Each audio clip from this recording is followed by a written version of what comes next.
How to remove link on Instagram bio. Hey everyone, welcome back to the channel. In today's video, I'll show you how to remove link on Instagram bio. So now without further ado, let's get started. So here first thing first, open the Instagram app on your phone. And now here once you're inside the app, just tap on the profile icon shown in the bottom right corner of the screen.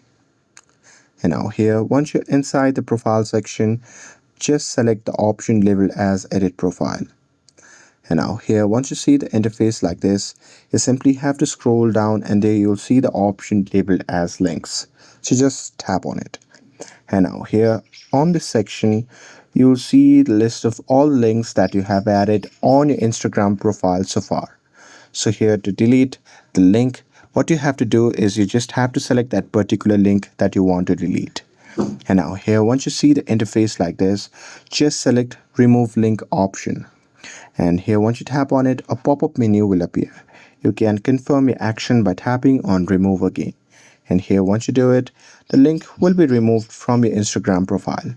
And that's it. With this, if you found this video helpful, then don't forget to like, share and subscribe to get updated for more videos.